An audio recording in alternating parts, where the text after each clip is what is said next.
Assalamualaikum warahmatullahi wabarakatuh. Kali ini Mimin akan membahas komik baru yang berjudul YouTuber yang menjadi pawang dari para monster beracun. Cerita ini menceritakan tentang Soryong yang merupakan seorang YouTuber di kehidupan sebelumnya. Namun dia tewas karena digigit oleh ular Black Mamba. Dan di kehidupannya yang baru, dia bergabung dengan Kelantang dan berkeinginan untuk melihat monster beracun di dunianya yang sekarang. Komik ini bergenre action, fantasi, dan juga material arts. Dan tak perlu berlama-lama lagi, mari saja kita mulai ceritanya. Di suatu malam yang saat itu sedang hujan deras, ada sebuah klan yang sedang singgah di tempat bela diri yang telah ditinggalkan. Namun saat masuk ke dalam sana, ada seorang anak kecil yang mendiami tempat itu. Seorang pria bertanya, apakah mereka diizinkan untuk bermalam di tempat itu? Anak kecil ini berkata di dalam hati, siapa mereka? Mereka berbicara dengan sopan padaku, meski aku hanyalah seorang anak-anak. Apa mereka pikir aku adalah kaum muda yang menjaga tempat ini? Anak itu memberikan hormat. Aku baru tinggal di akademi ini beberapa tahun yang lalu, jadi kalian bebas untuk bermalam di sini. Aku menggunakan pavilion itu, jadi tolong gunakan yang lain. Pria tua ini langsung berterima kasih. Apa kalian dengar? Jangan dekati pavilion anak itu. Kita akan bermalam di pavilion yang lain. Melihat seragam yang digunakan orang-orang itu, anak ini menduga jika mereka berasal dari Kelantang. Setelah memberikan hormat, anak ini bergegas kembali ke pavilionnya. Ini sudah waktunya untuk memberikan anak-anak makan. Dan setelah itu, anak ini berlari sembari melepaskan tawa yang begitu bahagia. Dia mengambil sebuah guci yang berisikan serangga, namun dia juga membuka guci yang lainnya. Black Earth Tiger merupakan tarantula yang berasal dari Hainan, Cina. Spesies besar yang tumbuh sampai 20 cm dan garis uniknya mirip seperti Black Tiger.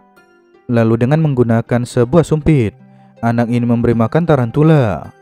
Melihat lahapnya tarantula itu yang melahap makanannya, anak ini tersenyum dengan bahagia. Dan setelah itu dia pergi ke tempat yang lainnya dan membuka salah satu laci. Bawa Link Cave Gecko seperti Black. Spesies ini memiliki karakteristik dengan garis pada tubuh dan ekornya. Di kehidupanku yang sebelumnya, sangatlah sulit untuk mendapatkan ini karena aku tidak memiliki banyak uang. Tapi sekarang jika aku keluar, aku bisa dengan mudah menemukan mereka di mana-mana. Namun secara tiba-tiba, bukannya memakan serangga yang diberikan, tapi tokek itu menggigit jari anak yang memberinya makanan. Dan di saat dia panik, anak ini mengingat kenangan di kehidupannya yang sebelumnya. Aku adalah seorang streamer dengan 1 juta subscribe. Konten utamaku adalah serangga dan hewan beracun. Tapi sayangnya, siaran langsung yang ku adakan untuk merayakan pencapaian 1 juta subscribeku, banyak para penonton yang menanyakan ular Black Mamba. Ada juga yang menanyakan bagaimana rasanya digigit oleh ular itu. Di antara 10 ular beracun paling berbahaya di dunia, di antara mereka yang paling berbahaya adalah Black Mamba. Dianggap sebagai paling agresif, dan perjalanan ke Afrika untuk menemukannya adalah hal yang sangat sulit bagiku. Pria ini memberitahu bahwa dia tidak memiliki ular itu. Dia juga memberitahu bahwa dia akan segera beristirahat dan suatu saat akan mencoba mencari ular Black Mamba. Namun ular Black Mamba yang tidak bisa ditemukan sekeras apapun mencarinya, tapi saat ini melingkar tepat di atas lemari pendinginnya. Dan seketika, pria ini langsung digigit oleh ular itu dan tewas saat itu juga. Dan sekarang cerita berganti ke alur utama. Dari arah luar, pria tua bertanya apakah anak itu ada di dalam ruangan. Aku ingin berterima kasih karena sudah diberikan tempat untuk berteduh. Kami menangkap seekor rusa Jadi apa kau mau ikut makan malam bersama kami?" Mendapati tawaran menikmati daging rusa, anak ini pun langsung tersenyum bahagia karena selama di sana dia hanya bisa makan daging ular dan juga kadal. Lalu cerita lewat ke beberapa saat kemudian. Melihat daging rusa, anak ini tak bisa menyembunyikan ekspresi laparnya. Masih perlu waktu sebelum dagingnya untuk segera matang. Dan selagi menunggu, bolehkah aku bertanya beberapa hal? Setelah mendapat persetujuan, Pak Tua pun langsung bertanya, "Apa kau tinggal sendiri di pegunungan Hainan? Dan berapa usiamu?"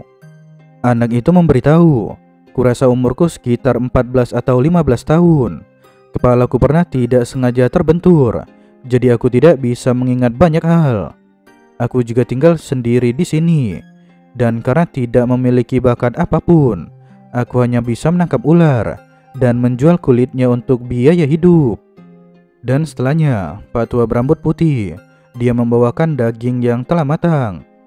Melihat anak itu yang menyantap daging dengan sangat lahapnya, itu membuat kedua orang tua ini tertawa sembari menikmati ekspresi anak tersebut. Pak Tua berkata, "Kau bisa melanjutkan makanmu sembari mendengarkanku. Kami sedang mencari sesuatu, dan apa kau melihat sesuatu yang aneh di sekitar sini?" Ketika Pak Tua ragu untuk memberitahu yang lainnya, Pak Tua berambut putih pun berkata, "Pemimpin, kita berutang budi pada anak ini, jadi kurasa tidak masalah untuk memberitahunya. Dia mungkin juga tidak tahu soal itu, dan tidak mungkin dia akan terlibat dalam masalah. Dia juga sendirian, dan kurasa dia tidak akan memberitahu orang lain." Setuju dengan perkataan ayahnya, Pak Tua melanjutkan pembicaraan. "Kami datang kemari untuk mencari kelabang dengan titik biru pada tubuhnya. Kami menyebutnya Blue Spot Centipede. Ukurannya sangat besar, dan kau mungkin pernah melihatnya.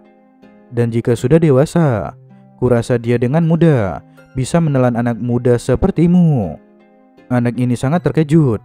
Dia berpikir jika dirinya hanya kembali ke masa beberapa ratus tahun yang lalu. Dan sekarang dia merasa, apakah ini dunia yang berbeda dari dunia tempat dia tinggal sebelumnya? Pak Tua berambut putih memberitahu, jika mereka datang untuk menangkap makhluk itu, dan anak ini tak perlu khawatir. Namun anak ini bertanya, apakah mereka ingin menangkap dan memelihara makhluk itu? Akan tetapi, perkataan tersebut membuat kedua Pak Tua ini tertawa, karena ada yang berpikir untuk memelihara Blue Spot Centipede. Pak Tua berambut putih tertawa dan memberitahu bahwa mereka akan menangkap makhluk itu untuk dijadikan sebagai obat. "Cucuku, dia sedang terbaring lemah karena penyakit yang serius, dan inner core lipan itu satu-satunya yang bisa menyelamatkan cucuku.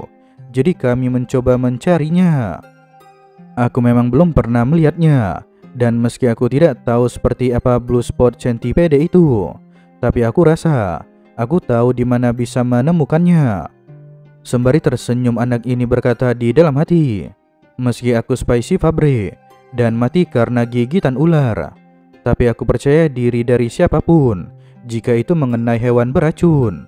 Di antara sekitar 8,7 juta spesies, sekitar 20.000 spesies diketahui sebagai hewan beracun. Aku memiliki ingatan soal mereka semua, dan tak terkecuali kelabang itu. Saat berkaitan dengan hewan beracun, maka semua ada di tangan Spicy Fabre." Setelah mengingat semua ingatan yang dia miliki, anak ini pun berhasil mengingat sesuatu tentang hewan yang ia cari. Mendengar anak itu yang memberitahu bahwa bisa menemukan tempat di mana kelabang besar itu berada, kedua Pak Tua ini terkejut dan langsung menanyakan di mana tempatnya. Sembari memegang dagu, anak ini memberitahu, "Bisakah kalian memberitahuku kapan dan area mana yang sudah kalian telusuri?" Pak Tua memberitahu, telah mencari ke utara dan timur dari tempat ini, dan saat siang mereka berfokus pada tepi sungai di utara. "Jika kalian melakukan itu, pantas saja kalian tidak menemukannya. Kelabang adalah bagian dari kelas Arthropoda, Pilium, dan Chilopoda.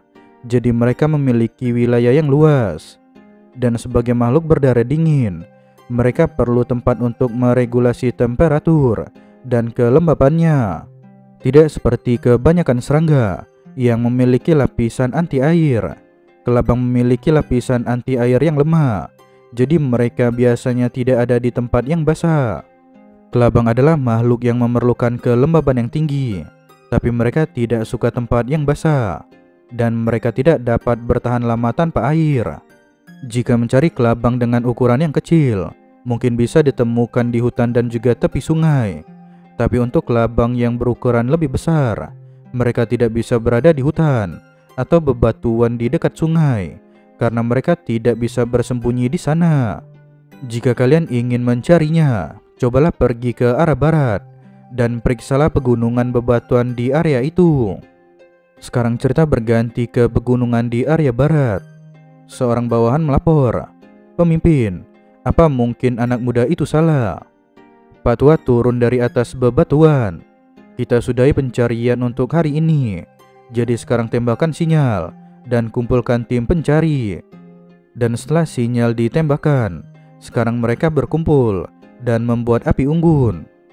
Namun ada yang berharap jika mereka menemukan kelabang itu. Namun juga ada yang bertanya-tanya, kenapa tidak bisa menemukan makhluk itu. Pak Tua memejamkan matanya. Huayin dianggap sebagai bakat hebat di sejarah keluarga Tang, dan apa langit sudah menyerah padanya. Lalu setelah itu, pemimpin besar yaitu ayahnya dan rombongan yang lain telah tiba. Namun baik ayah dan juga anaknya, kedua Pak Tua ini tak bisa menemukan kelabang raksasa itu. Hua mungkin hanya bisa bertahan selama 3 bulan, dan entah apa kita bisa menemukan makhluk itu dalam 10 hari. "Ayah, bagaimana jika besok kita mencari ke arah selatan? Karena sejauh ini, kita sama sekali belum menemukan jejak apapun." Saat mendengar kalimat "belum sama sekali", Pak Tua ini langsung tertawa, dan dia menyadari sesuatu. "Sekarang aku mengerti. Aku tidak percaya aku akan melewatkan hal seperti ini. Nah, ini adalah tempat yang benar. Seperti yang kau bilang, aku sama sekali tidak merasakan jejak apapun atau juga kehadiran. Karena tidak ada jejak, aku jadi berpikir bahwa makhluk itu pasti ada di sini. Selama 3 hari, apa kau menemukan jejak di pegunungan bebatuan ini?" Anaknya memberitahu bahwa tidak sama sekali. Bahkan tidak ada kotoran hewan atau penanda wilayah. Dan di saat yang bersamaan, anaknya pun juga menyadari sesuatu. Namun ayahnya tertawa. Apakah masuk akal jika tidak ada satupun jejak hewan di pegunungan yang besar seperti ini? Kemungkinan karena hewan teritorial atau para hewan lainnya yang pergi dari tempat ini, dan bisa juga menjadi mangsa dari kelabang besar itu. Blue Spot Centipede, aku yakin kelabang besar itu ada di sini, dan kita bisa menyelamatkan Hua. Baru saja mereka merasa lega, namun secara tiba-tiba tanah di sana mulai berguncang dan membuat seluruh anggota klan menjadi panik.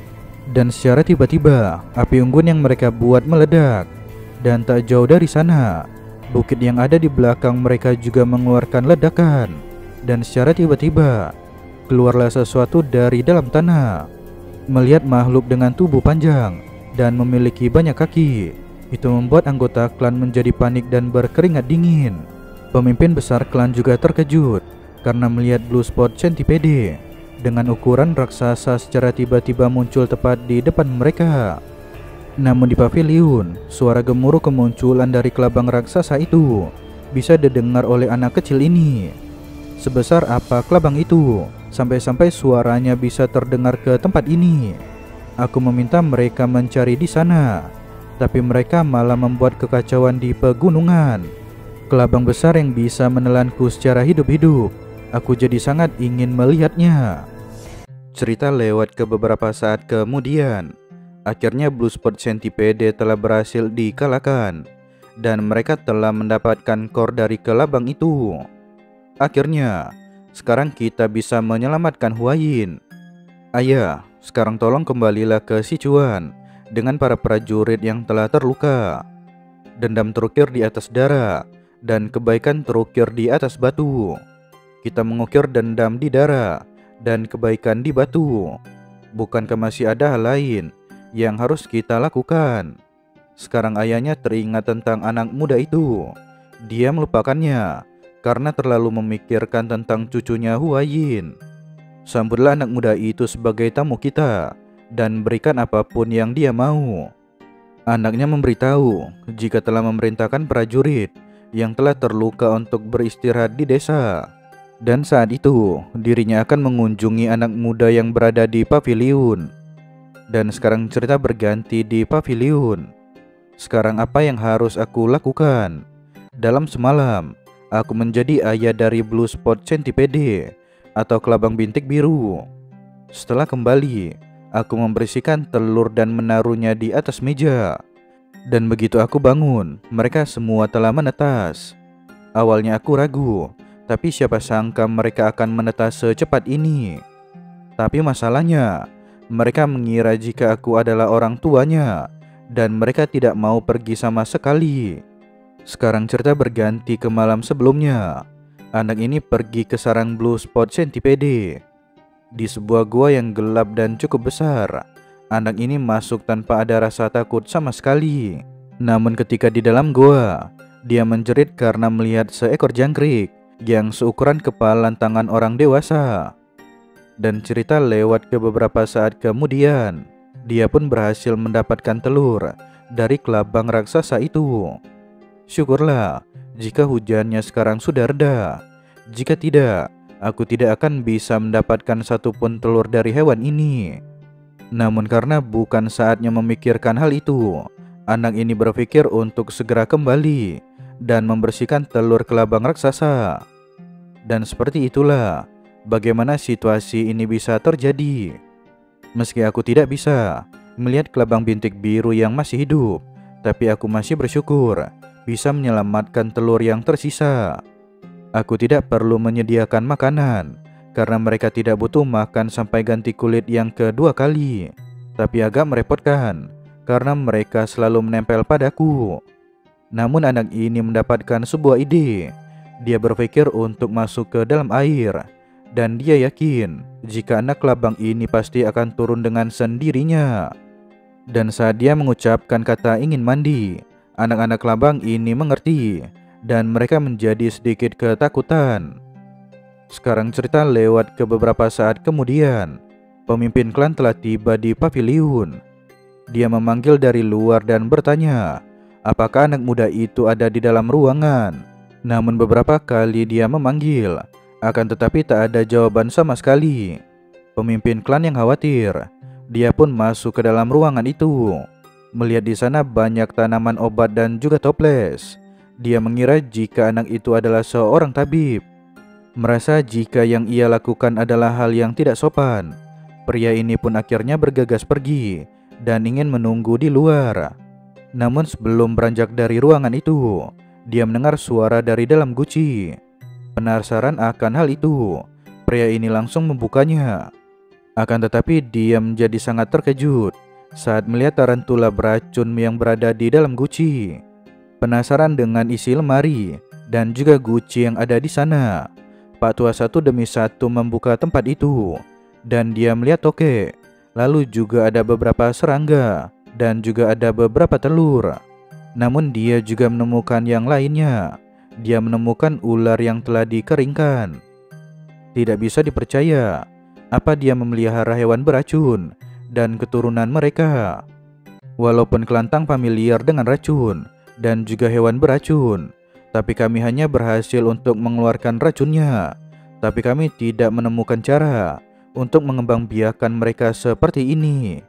Kupikir nyawa putriku terselamatkan karena pertemuan keberuntungan kecil ini. Tapi pertemuan keberuntungan yang sesungguhnya adalah bertemu dengan anak muda itu. Namun tak lama setelahnya, anak kecil itu datang dan bertanya apa yang terjadi pada tangan pemimpin klan dan apakah Pak Tua itu sedang terluka. Pemimpin memberitahu, ini bukan masalah besar. Yang lebih penting lagi, ada sesuatu yang ingin aku katakan. Namun secara tiba-tiba, ada energi mengerikan datang mendekati mereka. Dengan aura yang sangat mengintimidasi, seseorang masuk dari depan pintu gerbang paviliun. Sadar jika situasi ini berbahaya, pemimpin menyuruh anak itu untuk segera lari. Namun pria dengan aura yang mengerikan, dia tersenyum sembari memasang kuda-kuda.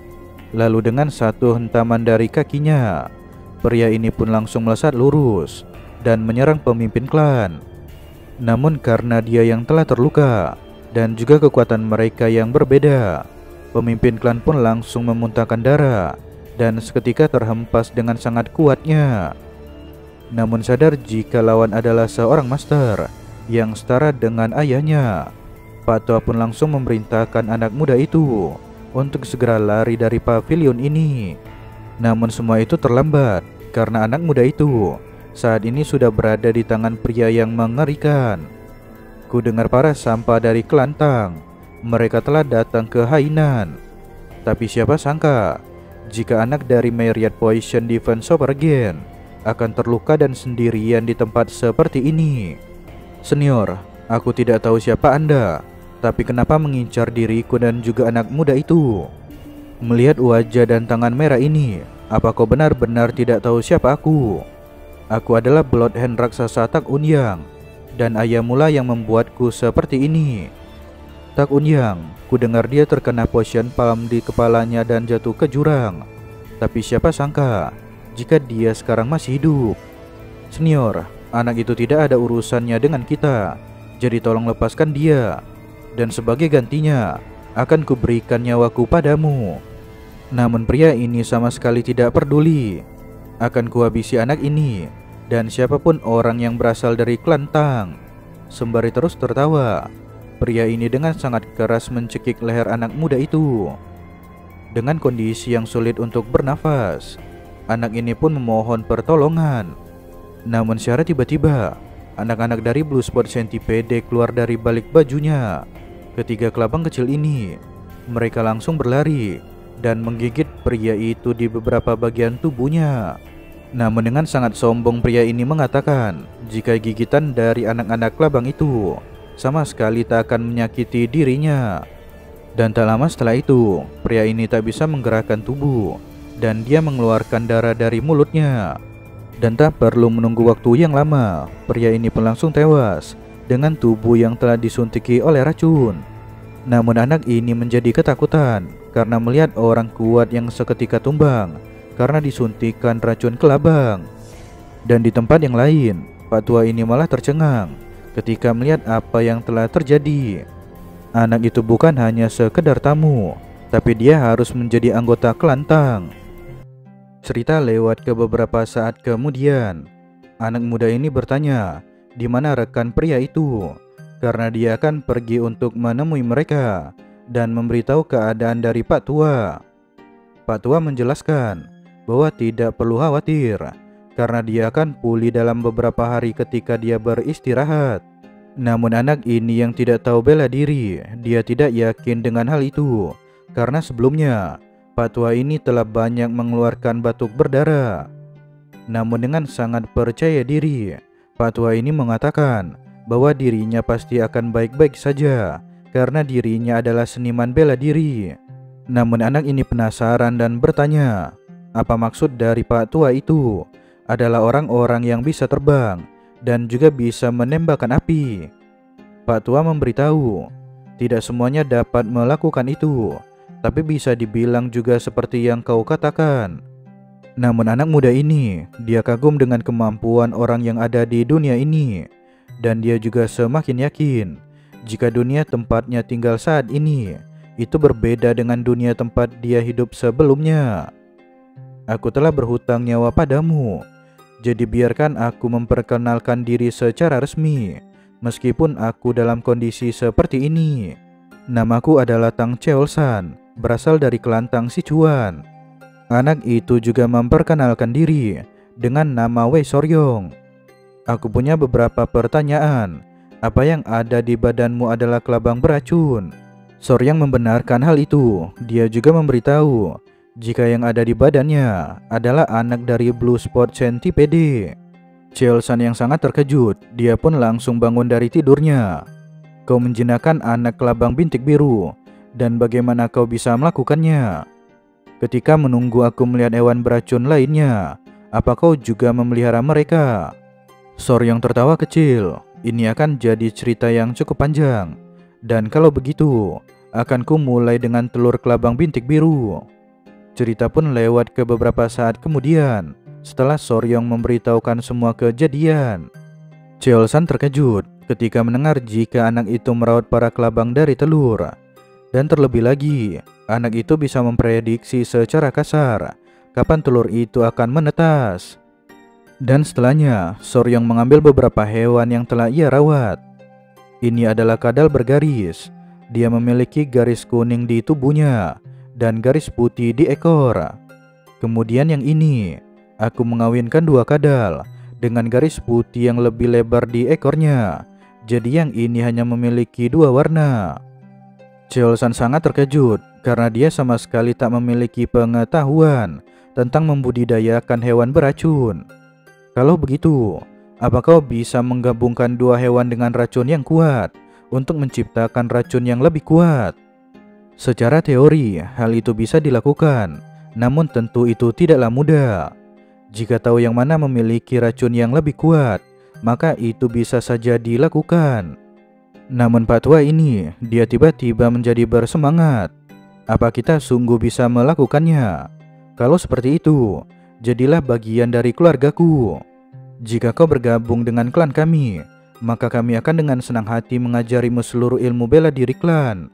Dan kau bisa mengakses semua ramuan, tumbuhan herbal, dan racun yang kau mau. Anak sepertimu bahkan bisa mendapatkan atau menangkap 10 makhluk agung beracun dari dataran tengah yang legendaris. Dan jika semua itu belum membuatmu tertarik, bukannya aku ingin sombong, tapi salah satu dari 3 bunga di dataran tengah, yaitu adalah putriku. Namun belum selesai Pak Tua itu berbicara, Soryong langsung memotongnya. Tunggu sebentar, apa yang barusan tadi Anda katakan? Namun Pak Tua tersenyum. Kau ini memanglah anak muda, tapi pria ternyata tetaplah pria. Putriku salah satu dari 3 bunga di dataran. Namun Soryong kembali memotong pembicaraan. Lupakan soal bunga itu. 10 makhluk agung beracun dari dataran tengah. Apa mereka sangat luar biasa, seperti kelabang bintik biru ini? Kelabang bintik biru memang mengagumkan, tapi peringkatnya masih di bawah 10 makhluk agung beracun dari dataran tengah. Dari kalajengking raksasa hingga katak emas yang berkilauan seperti emas, apapun yang kau bayangkan, mereka adalah makhluk yang luar biasa. Namun sudah tak perlu dipertanyakan lagi, Soryong yang merupakan penggila hewan beracun, dia sudah sangat tak sabar ingin menemui para makhluk itu. Lalu sekarang cerita lewat kedua hari kemudian. Para anggota kelantang yang berada di desa, sekarang mereka menyusul ke paviliun. Cheolsan memberitahu jika Bloodhand raksasa muncul di sini beberapa hari yang lalu. Orang itu bersembunyi dan mengasah kemampuannya, dan dia hampir berada di level yang sama dengan pemimpin agung atau ayahnya. Pemimpin, jika Anda berhasil menghabisinya, berarti Anda telah mencapai ranah 10.000 racun. Cheolsan membantah hal itu. Aku belum mencapainya, dan bukan aku yang menghabisinya, tapi anak muda inilah yang mengalahkannya. Dan setelahnya, seluruh anggota kelantang berterima kasih karena sudah telah menyelamatkan pemimpin atau patriark mereka. Ada yang bertanya, apa mungkin anak muda itu adalah tetua yang telah melalui peremajaan? Namun karena jika dibiarkan akan menjadi kesalahpahaman, Cheolsan meminta anak muda itu untuk memperlihatkannya kepada seluruh bawahannya. Dan setelahnya, Soryong meminta anak-anak kelabang untuk keluar. Dan tidak lama kemudian, ada sesuatu yang berjalan di balik baju pria itu. Dan secara tiba-tiba, keluarlah 3 anak kelabang.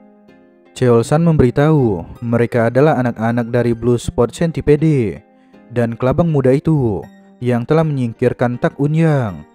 Mereka bertanya bagaimana dengan racun anak kelabang ini, dan juga tidak menyangka jika bisa menjinakkan kelabang bintik biru. Cheolsan memberitahu, aku sudah memutuskan untuk menerima anak ini menjadi anggota kita, meski dia bilang butuh waktu untuk memikirkannya. Dan sepertinya, kurasa sudah waktunya aku untuk bangun, karena aku tidak boleh terlambat. Soryong bertanya, apakah pemimpin masih mencari sesuatu? Cheolsan memberitahu, Bloodhand raksasa Tak Unyang. Dia berlatih seni bela diri Bloodhand Potion Claw. Itu adalah seni jahat yang mengerikan, yang membutuhkan darah dan juga tulang manusia untuk mencapai tingkat tertentu. Jika dia meninggalkan gulungan rahasia atau murid, maka kita harus membersihkannya agar tidak ada masalah di masa depan. Nah, apa kau mau membantu kami? Dan lagi pula, sepertinya kau memahami tata letak Pulau Hainan. Soryong memberitahu, aku akan membantumu saat kau sudah merasa lebih baik. Namun dia juga berkata di dalam hati, akan kugunakan kesempatan ini untuk mengetahui seperti apa kelantang di Sichuan. Membutuhkan waktu 3 hari bagi Tuan Cheolsan untuk pulih. Lalu kami berhenti di desa terdekat dengan pavilion untuk menemukan tempat Bloodhand raksasa Tak Unyang dan menanyakan apakah ada orang yang menghilang di desa itu. Pak Tua menjawab, setiap tahunnya ada sekitar 1 atau 2 orang yang menghilang, tapi tidak ada menghilang secara berkala. Setelah mengkonfirmasi hal itu, akhirnya rombongan Cheolsan memberikan hormat sembari meninggalkan desa tersebut. Tak Unyang yang telah menampakkan diri dan menyerang kita. Kukira tempat persembunyiannya ada di sekitar sini, tapi siapa sangka bahwa tidak mudah untuk menemukan tempatnya. Namun Soryong juga merasa aneh, bagaimana bisa Tak Unyang menyembunyikan diri hingga banyak orang yang tidak mengetahui keberadaannya sampai saat ini. Dan ketika mengingat kejadian sebelumnya, bahwa pria itu pernah memberitahu jika kelantang telah datang ke Hainan, dan Soryong mendapatkan sebuah ide. Ketua, apa Anda ingat yang dikatakan pria itu saat dia muncul? Namun Cheolsan tak begitu mengingat jelas tentang kejadian sebelumnya. Berpikir jika ketua saat itu sedang terluka, Soryong pun memberitahu, pria itu mengatakan, kudengar para sialan dari kelantang, sekarang mereka datang ke Hainan. Dengan kata lain, bukankah ada seseorang yang memberitahu kepada Tak Unyang jika kelantang telah datang ke Hainan?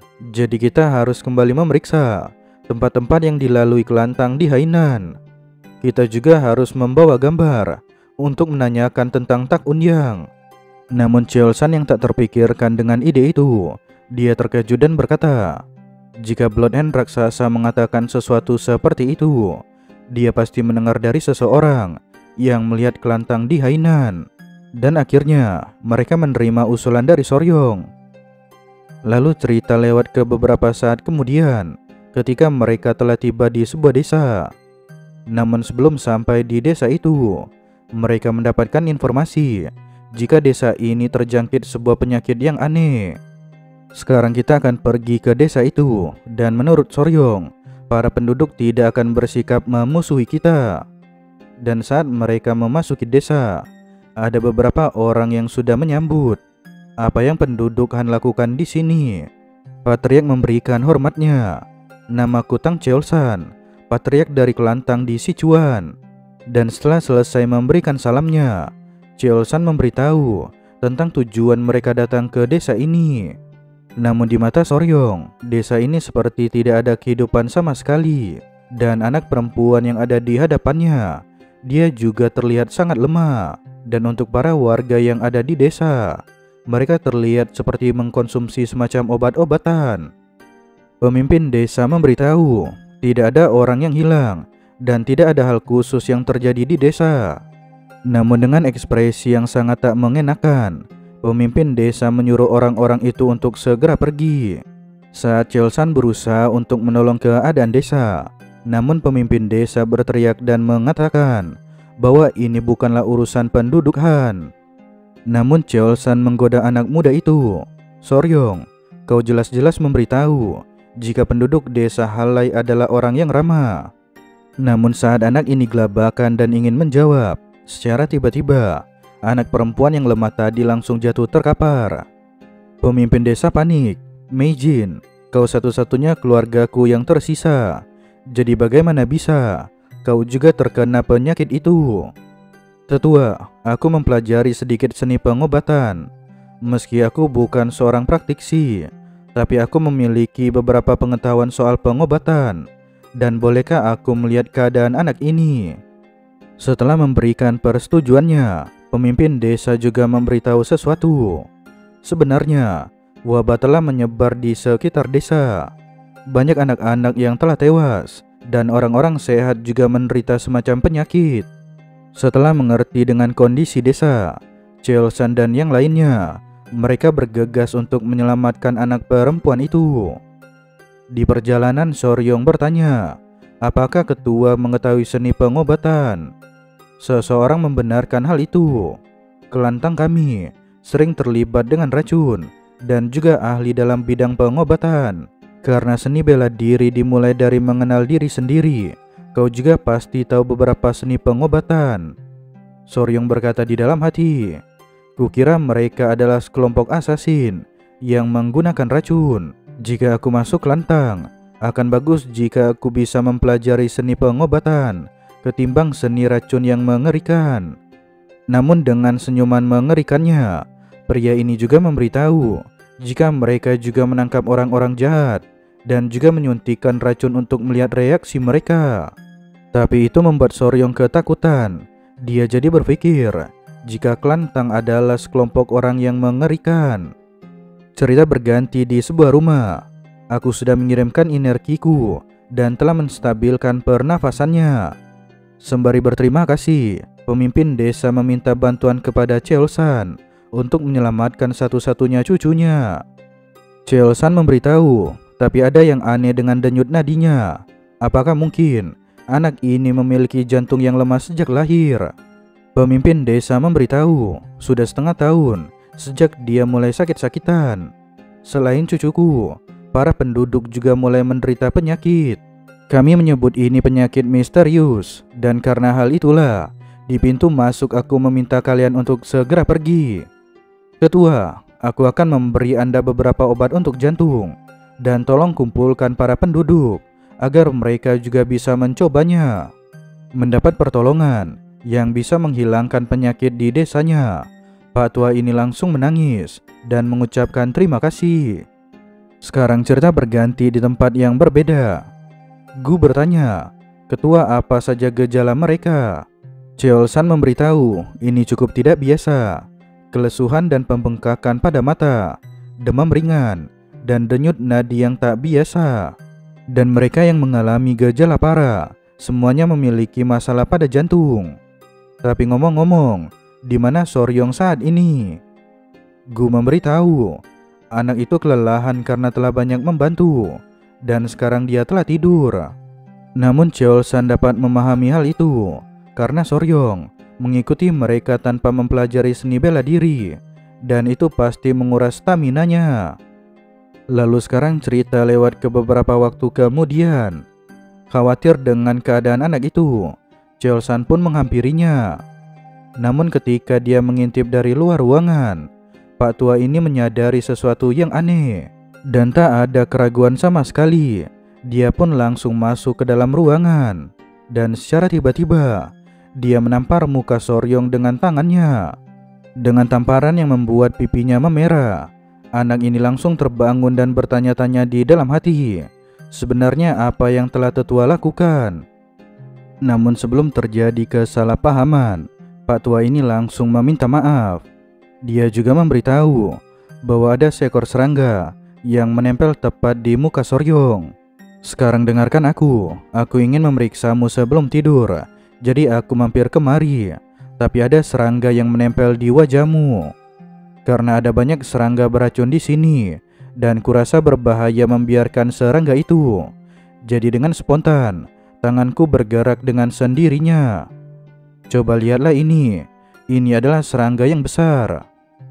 Melihat makhluk itu, Soryong menyadari sesuatu, dan dia pun langsung memberitahu, aku tahu jika para pasien menderita berbagai macam penyakit, tapi mereka semua menderita aritmia jantung. Penyebab penyakit yang ada di desa itu disebabkan oleh serangga ini. Sebagai spesies dari keluarga Redovidae, dia mendapatkan nama itu karena menghisap darah dari wilayah mata dan juga bibir. Serangga itu sangatlah licik saat menghisap darah, karena mereka lebih hening dari nyamuk. Dan itulah kenapa mereka disebut vampir atau serangga pembunuh. Serangga ini sebenarnya tidak beracun, tapi perutnya penuh dengan parasit berbahaya. Jika sekali saja terkena gigitannya, maka bisa dengan mudah terkena penyakit melalui kotoran mereka. Serangga ini menularkan Trypanosoma cruzi, juga dikenal sebagai penyakit kagas, dan menempati peringkat ke-7 dalam daftar serangga berbahaya yang menewaskan banyak manusia. Soryong bertanya, "Kepala desa, apa para anjing di desa terlihat mudah kelelahan atau menunjukkan gejala yang sama dengan para penduduk?" Pemimpin desa membenarkan hal itu. Dia juga bertanya, apakah anak muda itu bisa menyelamatkan cucunya? Meskipun dia menjawab iya, namun Soryong juga memberitahu bahwa hal itu bisa terjadi jika mereka mempunyai obat yang tepat. Namun Cheolsan tertawa kecil, dan Gu juga mengatakan jika Patriark bisa melihat nilai dari prajurit muda itu. Cheolsan juga menunjukkan ekspresi yang penuh akan percaya diri. "Soryong, kami adalah keluarga si Chuantang. Ada sesuatu yang disebut Gu.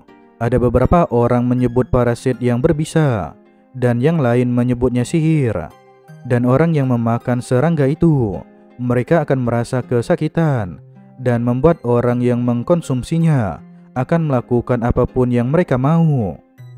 Itu bisa mengendalikan manusia, tapi banyak seniman bela diri yang tewas akibat dari serangga itu. Obat yang membuat Gu keluar dari tubuh atau meleleh dan mati di dalam tubuh, tentu saja keluarga Tang kami yang telah membuatnya. Jika kami memiliki sesuatu yang bisa melelahkan cacing gelang seukuran kepalan tangan yang berada di dalam tubuh, dan kenapa juga serangga kecil jadi masalah untuk klan kami? Kurs Melting Orbs, sedikit dari obat ini, itu sudah cukup untuk mengatasi penyakit di desa. Ketua, Anda tidak perlu khawatir, karena kami bisa menyelamatkan cucu Anda." Pada akhirnya, para penduduk mulai pulih satu persatu, dan warga desa, mereka menyiapkan pesta untuk merayakan kesembuhan ini. Cheolsan berkata, "Aku akan kesulitan mengatasinya jika bukan karena kau yang mengidentifikasi penyakit ini. Dan dengan begitu, bukan aku yang harus mendapatkan ucapan terima kasih." Dan setelahnya, para warga mengucapkan terima kasih kepada Soryong. Anak ini juga berkata di dalam hati, "Meski obat keluarga Tang yang menyembuhkan para penduduk, tapi Cheolsan memberikan semua pujian itu padaku. Melihat diriku mendapatkan ucapan terima kasih, rasanya seperti dia telah puas, seolah-olah dia yang mendapatkannya." Pemimpin desa berbisik, "Soal yang Anda katakan di gerbang masuk sebelumnya, saat Anda mencari desa yang para penduduknya menghilang, ada cerita aneh yang terdengar olehku. Di antara para penduduk wanita di desa kami, ada seseorang yang datang dari desa lain. Dia memberitahu bahwa beberapa tahun yang lalu di kampung halamannya ada sebuah tragedi yang telah terjadi, di mana beberapa orang menghilang dari desa itu. Dan kejadian itu terjadi di sebuah desa kecil di area barat. Sekarang cerita berganti. Saat ini mereka berada di sebuah tempat yang mengeluarkan bau mayat yang begitu kuat. Dan semakin mereka mendekati tempat itu, di sana terlihat banyak tulang belulang manusia, dan ada juga mayat yang sedang terkapar, dan juga ada beberapa hewan beracun yang telah tewas. Namun di tengah-tengah kumpulan bangkai itu, ada seekor makhluk yang memakan mayat dari hewan berbisa. Satu demi satu, burung ini memakan sisa-sisa daging yang ada di sana. Namun karena tak tahan membiarkan mayat yang terhina karena dimakan seekor burung, salah satu anggota klan, dia mengambil batu dan melempar burung itu. Terkejut dengan serangan dari orang luar, burung ini langsung berbalik dan dia memperlihatkan niat perlawanan. Cheolsan menyadari sesuatu dan dia menahan anggotanya untuk tidak mengambil tindakan lebih jauh lagi. Namun secara tiba-tiba, burung ini mengepakkan sayap di tengah gundukan para mayat. Dan di saat itu juga, tengkorak di sana mulai rusak dan juga meleleh. Sadar jika itu adalah hal yang berbahaya, Cheolsan langsung menutup hidung Soryong. Dia juga memerintahkan seluruh anggota klan untuk segera mundur dan menjauh dari tempat itu. Dia juga memberitahu jika burung itu adalah Zhen Niao. Sekarang mereka telah menjauh dari tempat sebelumnya. Saat dia melebarkan sayap panjangnya menjadi 5 kaki, paruhnya yang tajam, dan juga tubuh yang ditutupi bulu berwarna ungu. Saat melepaskan amarah, dia akan melebarkan sayapnya. Semua yang ada di sekitar akan berubah menjadi hitam dan juga mati.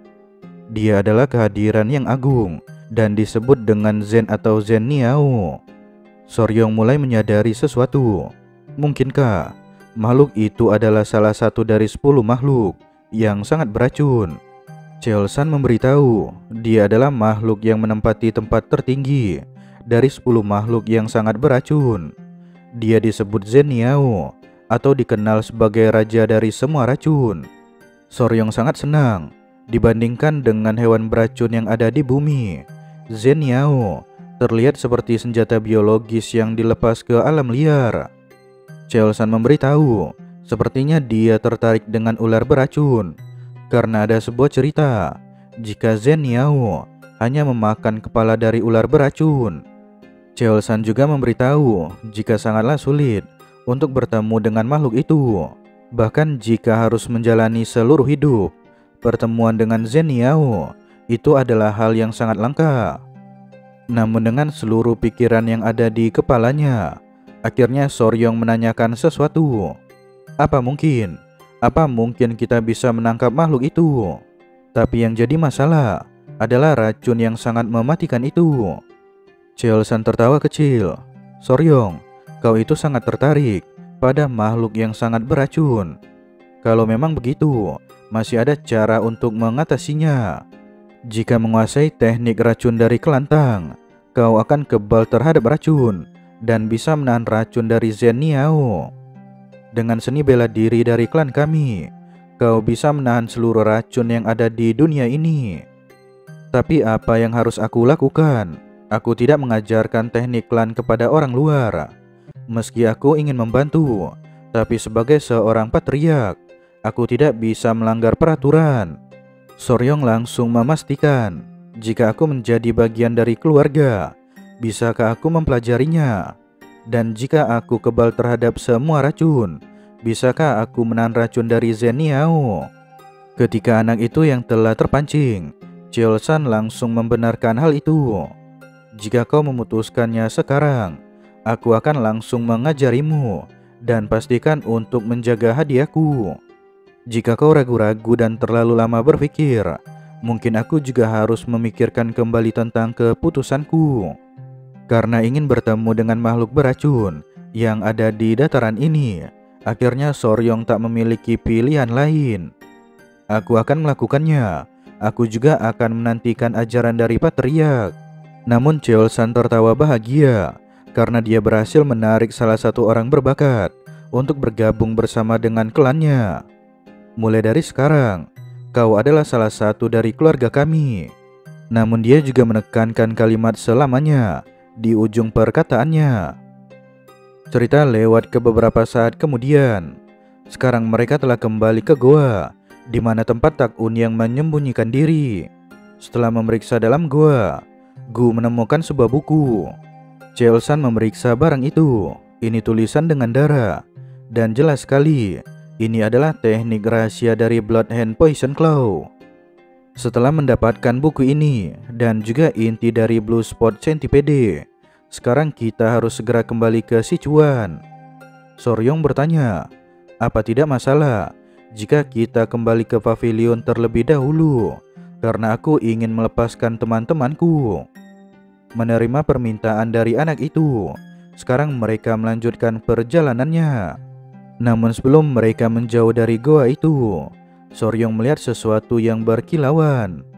Dan ketika seluruh anggota klan melihatnya, ternyata itu adalah bulu dari Zhen Niao. Cheolsan menggunakan sarung tangan untuk melindungi dirinya, dan dia mengambil bulu dari makhluk beracun. Aku akan menganggap ini sebagai hadiah peringatan atas bergabungnya dirimu menjadi keluarga kami. Karena sepertinya kau pasti akan sangat tertarik dengan benda ini. Ketika Soryong berterima kasih, dan memanggil Cheolsan dengan sebutan Patriark. Pak tua ini memasukkan bulu makhluk beracun dan berkata, "Aku tidak suka caramu memanggilku. Haruskah kita mengganti gelarnya setelah melakukan upacara?" Namun di sini Soryong menjadi bingung karena dia tidak tahu upacara apa yang dimaksudkan oleh Patriark. Dan sekarang cerita berganti di Kelantang. Patriark Agung Tang Museong yang telah pergi duluan sekarang akhirnya telah tiba di Klan. Mendapat informasi jika cucunya masih bertahan, Museong pun langsung bergegas ke ruang perawatan. "Menantu, aku telah membawakan obatnya, dan ini adalah inti dari Blue Spot Centipede." Melihat keadaan cucunya yang kian memburuk, itu membuat Pak tua ini khawatir. Namun semua itu telah terbayarkan karena dia telah tiba tepat waktu. Setelah meminumkan obat pada cucunya, secara tiba-tiba energi Ki mulai meluap dari tubuh Hua. Namun Museong melanjutkan perawatan dengan membantu mengalirkan energi Ki miliknya. Dan sekarang cerita berganti di tempat lain. Soryong berkata di dalam hati, "Ku dengar dataran pusat itu sangat luas, tapi aku tidak sangka jika akan seluas ini." Dari Hainan naik perahu ke Hongzhou, lalu melewati Nanjing. Setelah perjalanan panjang selama sebulan setengah, akhirnya kami sampai di Sichuan. Gu memberitahu, "Prajurit muda, ini adalah kelantang kami. Seluruh gunung adalah milik kelantang. Itulah kenapa gunung ini disebut Gunung Kelantang." Namun secara tiba-tiba, terdengarlah suara langkah kaki yang sangat banyak. Dan tak lama setelah itu, pintu gerbang terbuka dan seluruh orang berlari menyambut kedatangan Patriark. Namun di antara orang-orang ini, di barisan belakang, ada seorang wanita yang mengenakan baju berwarna merah. Namun dia juga menangis dan melompat sembari menyambut ayahnya yang telah pulang. Melihat kecantikan dari wanita itu, Soryong terdiam dan tersipu malu. Namun Cheolsan sangat bahagia karena dia melihat anak perempuannya yang sekarang telah kembali sehat. Terpana melihat wanita itu, Soryong berkata di dalam hati, "Apa itu benar-benar tampilan aslinya? Aku bahkan pernah berselingkuh dengan selebriti di kehidupan sebelumnya, tapi aku tidak pernah melihat jika ada seseorang yang memiliki aura bersinar seperti ini. Wah, ada seseorang yang ingin aku kenalkan padamu. Dan Soryong, ini adalah putriku. Dia adalah Tang Huayin." Namun di sini Soryong kelepasan. Dia mengatakan, apakah bunga yang disebutkan oleh Patriark sebelumnya bukanlah gulma atau rumput. Namun Hua juga jadi bingung kenapa dirinya dipanggil dengan sebutan rumput. Namun Cheolsan langsung tertawa. "Benar juga, bunga yang kumaksud pada waktu itu. Gadis inilah bunga yang ingin kau petik." Mengingat percakapan mereka sewaktu dulu, anak ini berpikir jika bunga yang dimaksud adalah tumbuhan dan bukanlah seorang wanita. Dan karena hal itulah, dia pun sangat terkejut.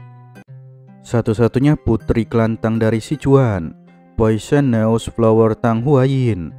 Dia memiliki beban emosional yang tidak diketahui siapapun dari kecil. Di suatu ketika, wanita ini mendengar percakapan dari beberapa orang. Mereka memuji kecantikan Hua yang dianggap sebagai satu dari 3 bunga murim. Namun mereka juga bertanya-tanya, akankah nanti mendapatkan menantu yang cocok untuk klan? Ada juga yang mengatakan, jika sudah meminta kepala keluarga untuk menikah lagi, namun Patriark menentang keputusan itu. Yang intinya, kedua orang ini sepertinya khawatir karena tidak ada anak laki-laki di penerus klan. Hua mengetahui hal itu jika kedua orangnya tidaklah salah, dan dia berniat ingin membuktikan hal itu dengan mendapatkan pencapaian dalam seni bela diri keluarga. Jika dia bisa melakukan banyak hal untuk keluarga, meski dia bukanlah seorang pria. Namun karena ketidaksabaran, akhirnya dia kehilangan arah dan menimbulkan Heart Demon. Dan Heart Demon itu sekarang menyebabkan Ki Devastation. Namun saat dia tersadarkan, Hua melihat ibu dan kakeknya yang sedang menunggu dirinya. Namun sadar dengan apa yang telah ia lakukan, Anak ini menangis sembari meminta maaf kepada ibunya. Museong bertanya, apa kau melakukan semua ini? Karena rasa bersalahmu, karena membuat ayah dan kakekmu menderita. Kau telah mencapai tingkatan ratusan racun yang sangat kau dambakan. Jadi sekarang berhentilah menangis dan bersemangatlah. Hua baru menyadarinya saat dia melihat energi Qi yang meluap keluar dari telapak tangannya. Museong memberitahu sesuatu. Hua, ada yang harus kukatakan padamu. Ini cerita tentang anak misterius yang bukan hanya menyelamatkan nyawamu, tapi juga memberi Qi dari ratusan racun, bukan hanya 100 racun. Sekarang cerita kembali ke alur utama. Soryong panik dan berkata di dalam hati, ini benar-benar sial. Tidak disangka aku menyebut putrinya dengan sebutan rumput. Saat itu aku terlalu terbawa suasana dengan cerita 10 makhluk beracun paling mematikan. Lalu dengan panik dia memperkenalkan dirinya. Nona senang bertemu denganmu. Namaku adalah Wei Soryong dan ku dengar kau sakit. Tapi syukurlah kau telah membaik. Hua juga memberikan hormatnya. Namaku Tang Huayin. Terima kasih telah menyelamatkan nyawaku. Dan seumur hidupku, aku tak akan melupakan kebaikanmu. Cheolsan berbicara melalui telepati. Soryong, bagaimana menurutmu? Kesampingkan tubuhnya yang kurus itu. Tapi bukankah dia cantik? Dan apa kau ingin mengenal lebih dekat putriku? Cerita berganti di ruang pemandian. Biasanya mereka tidak akan diam seperti itu. Dan ketika aku mengatakan, jika air panas kurang baik untuk mereka, jadi masuklah ke dalam ember ini. Mereka pun langsung masuk, seperti memahami perkataanku. Ketika Soryong memberitahu bahwa dirinya malu jika tubuhnya ditatap seperti itu, secara tiba-tiba anak-anak kelabang ini paham dengan perkataan itu dan mereka bersembunyi di dalam ember kecil.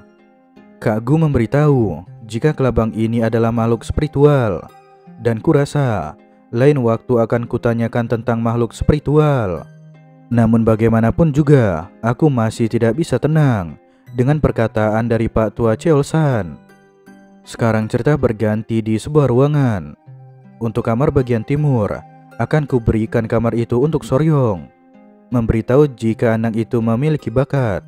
Cheolsan juga langsung menjelaskan, kukira pertemuan kami hanya kebetulan, tapi akulah yang beruntung karena bisa bertemu dengannya. Bukan hanya pengetahuan tentang makhluk beracun yang luar biasa, tapi dia juga menghabisi Tak Unyang. Dia juga pernah bertemu makhluk spiritual legendaris seperti Potion Featherbird atau Zen Niao. Namun tak hanya itu saja, dia juga menetaskan telur Blue Spot Centipede. Museong tertawa. Tidak disangka jika kita menemukan harta seperti itu. Hua, ayah ingin menjadikannya sebagai menantu. Jadi bagaimana menurutmu? Namun sejenak perkataan itu membuat wanita ini terdiam. Dan dia juga berkata di dalam hati, aku ingin menunjukkan jika aku bisa lebih banyak membantu klan. Dan sekarang aku sudah melampaui tubuh ratusan racun. Ayah, aku paham maksudmu. Tapi aku juga anggota klan Tang. Tapi aku sendiri yang akan memeriksa kelayakannya untuk menjadi suamiku. Dan setelah dia memukul meja, wanita ini langsung berlari meninggalkan ruangan. Cheolsan berkata di dalam hati, Soryong, berhati-hatilah. Putriku memang seindah mawar, tapi durinya juga sangat tajam. Sembari menuju ke tempat anak muda itu, Hua berkata di dalam hati, akhirnya aku mendapatkan tubuh ribuan racun. Jika aku berhenti di sini, maka para ketua tidak akan mengakuiku. Dan sekarang cerita berganti di tempat yang lain. Sekarang apa yang harus aku lakukan? Aku yakin dia akan menyimpan kebencian padaku. Dan menurut kalian, sebaiknya apa yang harus aku lakukan? Namun Hua muncul tiba-tiba dan membuat Soryong terkejut. Prajurit muda, bisakah aku berbicara sebentar denganmu? Melihat wanita itu dengan nafas yang terputus-putus serta rambut yang acak-acakan dan juga basah, itu membuat Soryong salah mengartikannya. Nona, entah kenapa kau terburu-buru. Bukankah kita bisa melakukannya setelah kita mengenal lebih dekat? Dan bukankah ada yang namanya aturan dalam hal seperti ini? Hua tentu bingung, dia sama sekali tidak mengerti sebenarnya apa yang dibahas oleh anak laki-laki itu. Namun seiring berjalannya waktu, akhirnya wanita ini paham dengan perkataan pria itu.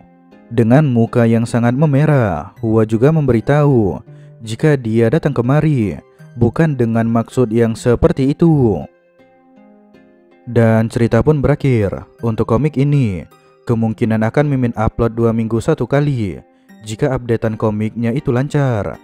Dan terima kasih atas perhatian kalian semua. Wassalamualaikum warahmatullahi wabarakatuh.